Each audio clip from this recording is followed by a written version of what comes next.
So say whatever the next thought you have that is talking about the subject.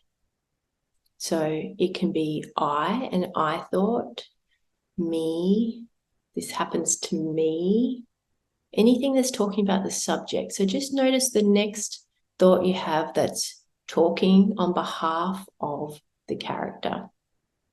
So this thought could be, I don't understand what she's saying. Okay, great. I.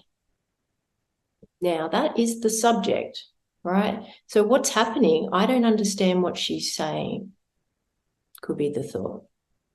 What we want to do is look for, in our own experience right now, for that subject, the one that's saying that. So yes, the thought is there. I don't understand what she's saying. Yes, that's a conditioned response to what is being heard right now in this teaching. Fair enough. Whatever the thought is, that's just an example. But what we want to do with this type of inquiry is actually search for, in our own experience right now, for that subject that is talking.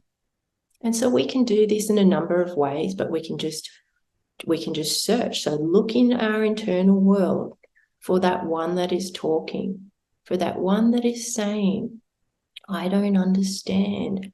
Where is that one? Where is that separate self that's coming up with that statement? Can I find them? So yes, there was a thought. I don't understand. But where is the subject of that thought? So this is what it means to search for the fraud. Actually look for them. So just use whatever example of a thought that you had then and look for the subject. Look for the me. Look for your name, the character, however it is that it works best for you, but just actually look for them. So look in the body. Where is this separate self that's discussing all these things? Is it in the mind? Look in the mind. Actually search for it. Where is it? Is it in the mind? Where is this separate self? Is it in the heart maybe? Search and search and search. Look for it for yourself. Where is this subject that's doing all this talking? It has all these opinions about things. Where is that one? Where is it hiding? And so we actually look for it. Is it hiding in the thought? Is that true? Is that where it is? Can I find any solid sense of a me anywhere in my experience now?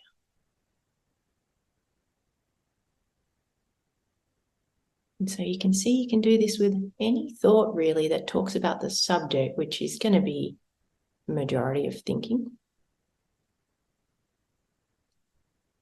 So it could be, I don't want to go to work. I don't want to meditate.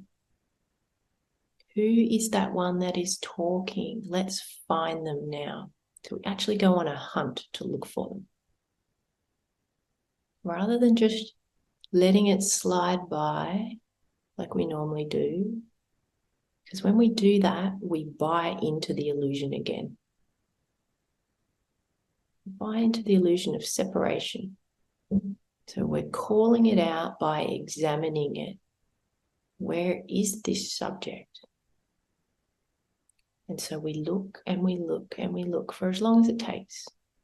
And we can do this, we become good at this, and we can start to do it with our eyes open, maybe driving the car, become quite the expert at looking for this illusory self.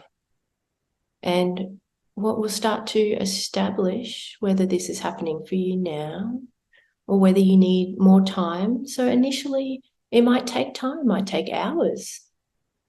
That's fine. Take as long as you need to realize that you can't find it. But always look. Look and don't find. Look and don't find. And keep repeating. And so the more we do this, obviously, the more we realize we've never found it. And so I can tell you that's the answer, and that's fine to tell you that's the answer, but you actually, the practice is to look for it and not find it yourself, because there's something in you that is believing that it's there.